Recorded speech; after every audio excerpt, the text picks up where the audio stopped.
Di sini tempat saya mengajar. Ikut masuk kelas yuk. Saya Surwahili, guru PPKN di SMK Negeri 10 Cirebon.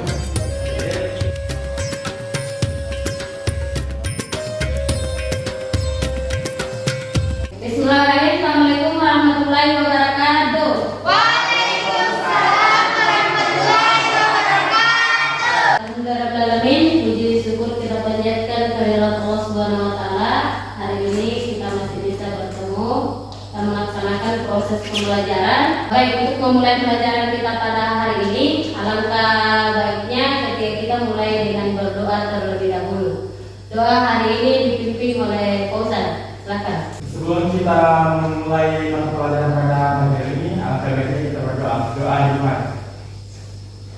Selesai. Terima kasih kepada Pak Ustaz sudah memimpin doa pada hari ini.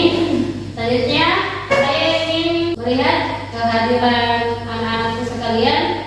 Hari ini banyak yang tidak hadir ya? Iya.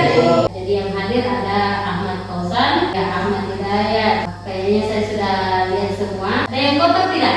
Di depannya kalian. Saudara, aman? Aman, Bu. Sudah siap belajar? Siap, Bu. Kita akan memulai pelajaran kita hari ini.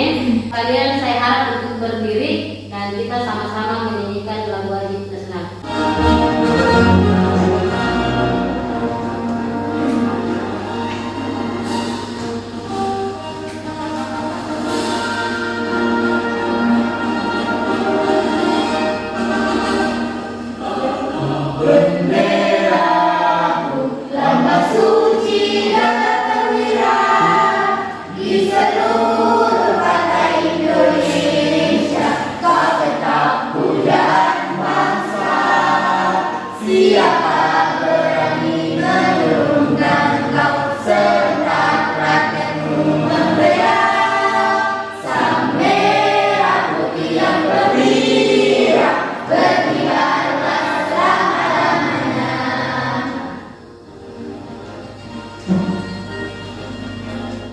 Terima kasih.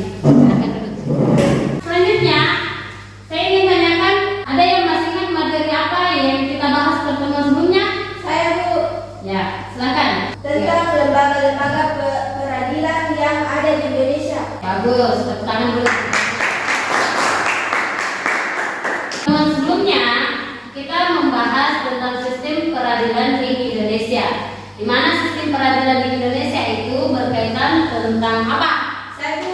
Ya, Berkaitan dengan materi kita hari ini adalah sikap pelanggaran hukum akan diadili oleh lembaga negara. Oleh karena itu, sangat berkaitan dengan sikap sesuai dengan hukum. menakdirkan perilaku yang sesuai dengan hukum kan adalah kita berbuat sesuai dengan peraturan yang ada, tentang hukum yang ada. Nah, kalau misalnya kita tidak melakukan sesuai dengan hukum yang ada, maka kita harus diadili. Nah, itu nih ada yang namanya sistem peradilan di Indonesia. Ada lembaga-lembaga negara yang sudah diatur untuk menjadi lembaga ketika kita melakukan pelanggaran di dalam hukum. Makanya sangat berkaitan. Jadi semua materi-materi itu mulai dari awal sampai akhir, mulai dari kelas 1 sampai kalian kelas 3 itu berkaitan semuanya. Sebelum kita jauh lebih dalam, saya mau kalian tahu tentang kompetensi dasar apa yang harus kita pahami di sini sebelum masuk ke pembelajaran. Saya mau membacakan bawah dulu.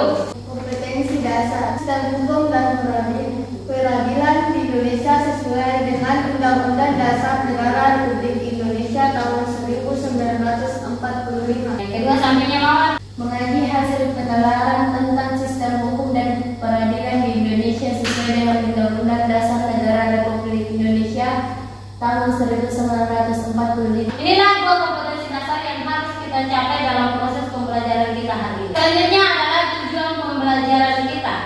Ada 3 tujuan pembelajaran kita yang harus kita capai dalam proses pembelajaran. Yang pertama, mendeskripsikan perilaku yang sesuai dengan hukum. Jadi kalian harus tahu bagaimana mendeskripsikan perilaku yang sesuai dengan hukum.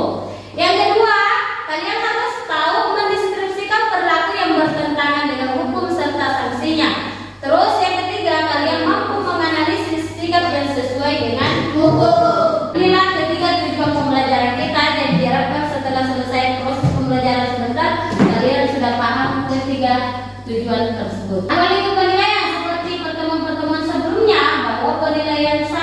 bagi guru PKN itu ada 4. Dari sikap itu ada 2, sikap sosial dengan sikap spiritual. Terus pengetahuan kalian bagaimana kalian memahami materi, dan keterampilan bagaimana kalian mengerjakan tugas-tugasnya, menyajikan proyek-proyek dan apapun itu yang menjadi tugas kalian di dalam proses pembelajaran. Inilah ruang lingkup penilaian yang akan dinilai selama proses pembelajaran. Ambilkan perilaku yang sesuai dengan hukum. Yang paling pertama kita harus ada yang namanya kesadaran hukum. Apa sih yang dimaksud dengan kesadaran hukum? Menurut Serjono Sekanto, kesadaran hukum sebenarnya merupakan kesadaran atau nilai-nilai yang terdapat di dalam diri manusia tentang hukum yang ada atau tentang hukum yang diharapkan ada. Nilai-nilai itu sudah ada memang di dalam diri kita. Kita ini sadar akan adanya yang namanya hukum. 1. Pengetahuan tentang hukum yang berlaku. Kita bisa sadar akan hukum yang ada ketika kita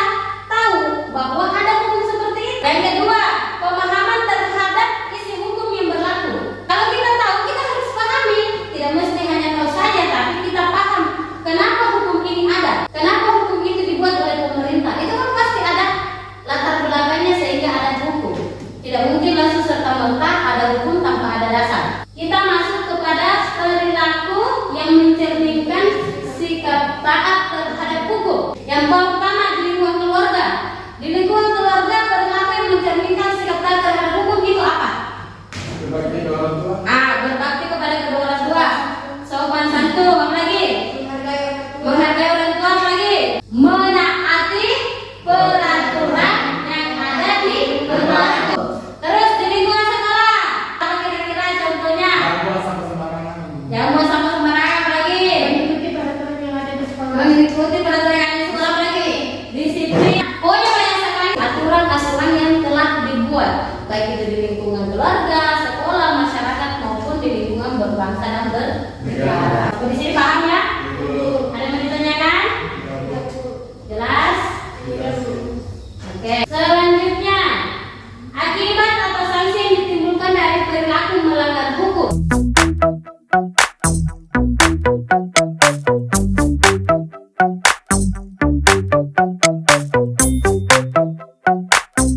Ada video, kalian tolong simak videonya. Video ini tentang beberapa peristiwa-peristiwa terkait tentang pelanggaran hukum.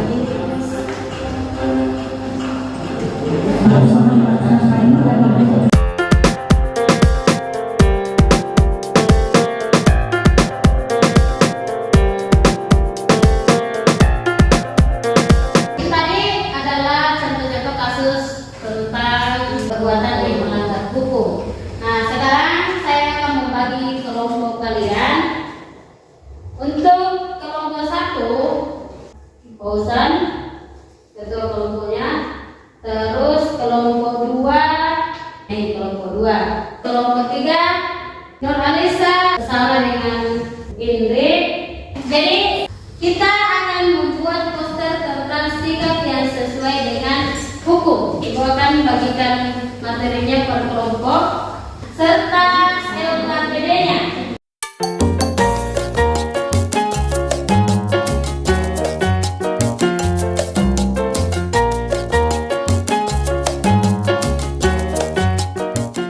Silakan dikerjakan. Kalian bisa buat posternya dalam bentuk manual, bisa juga digital saja atau keduanya boleh.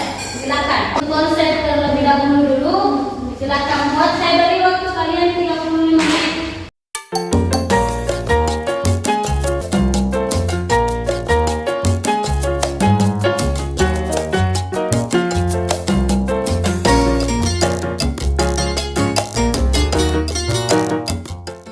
Sudah?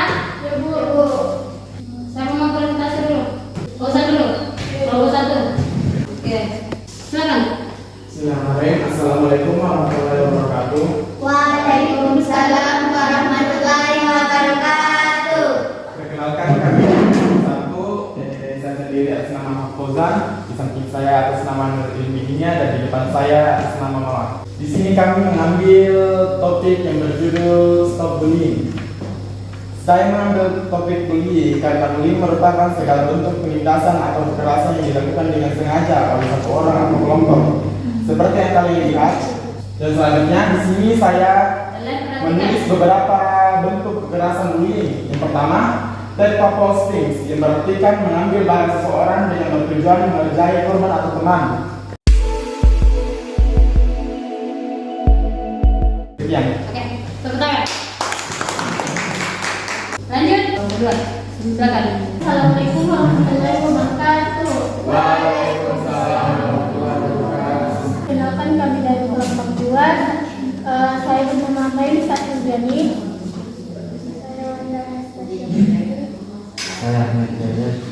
Kami akan mempublikasikan hasil diskusi kelompok kami.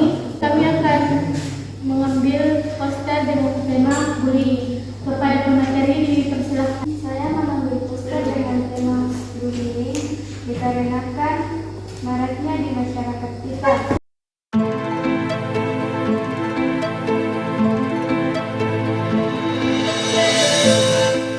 Oke, benar. Kita lanjut ke kelompok 3. Assalamualaikum warahmatullahi wabarakatuh. Waalaikumsalam warahmatullahi wabarakatuh. Kami dari kelompok 3 di sini kami mengambil 2 tema yaitu digital dan manual. Saya mengambil tema manual. Stop kekerasan seksual. Leksikal berarti terhadap sesuatu. Menggunakan kata-kata kekerasan mengandung makna.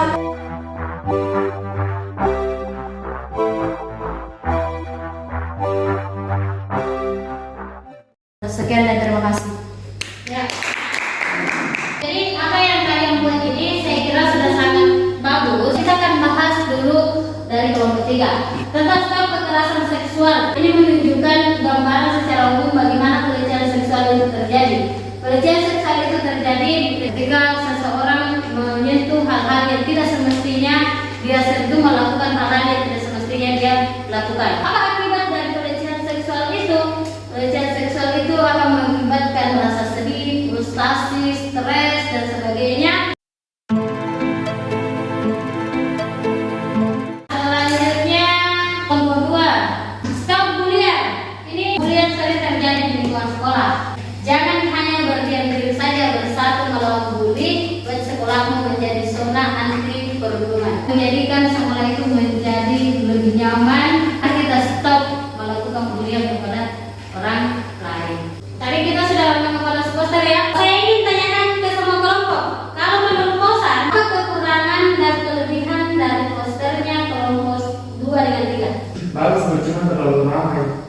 Bagus tapi terlalu ramai. Kalau kelompok 2 bagaimana menurutmu untuk kelompok 3? Yang benar di bahasa Inggris susah dipahami dan juga contoh-contoh bullyingnya bu. Pemikirannya Posan kita ini sudah keren. Bahasa Inggris itu bahasa internasional, bahasa yang harusnya dipahami oleh siswa. Tetapi sebagian orang juga akan merasa kesulitan karena tidak tahu berbahasa itu. Masing-masing ada kelebihan dan kekurangannya. Saya kira untuk mengevaluasi poster sudah bagus. Refleksi poster kita adalah tinggal kalian tambahkan lagi yang masih kurang dari hasil evaluasi tadi, tinggal kalian tambahkan. Bagaimana perasaan kalian pelajaran hari ini? Senang. Terus apa lagi? Menambah pengetahuan untuk Sudah paham ya? Jadi kesimpulan kita hari ini, dalam kehidupan kita harus tahu jangan membuat kesalahan dengan melakukan pelanggaran-pelanggaran hukum. Materi selanjutnya minggu depan kita akan membahas tentang perang Indonesia. Hari ini dengan sangat baik, kalian juga membuat tulis-tulisnya sudah sangat bagus, sangat apresiasi banget karena kalian melakukan hal yang terbaik. Terima kasih, mungkin kita akan ketemu minggu depan. Sebelum kita mulai, baiknya berdoa dulu. Yang memimpin doa, Mei. Sebelum kita mengakhiri mata pelajaran hari ini, marilah kita berdoa bersama-sama. Selesai. Terima kasih untuk kalian semua. Semoga yang mendapatkan hari ini bermanfaat. Wabillahi taufiq. Wassalamualaikum warahmatullahi wabarakatuh. Waalaikumsalam warahmatullahi wabarakatuh.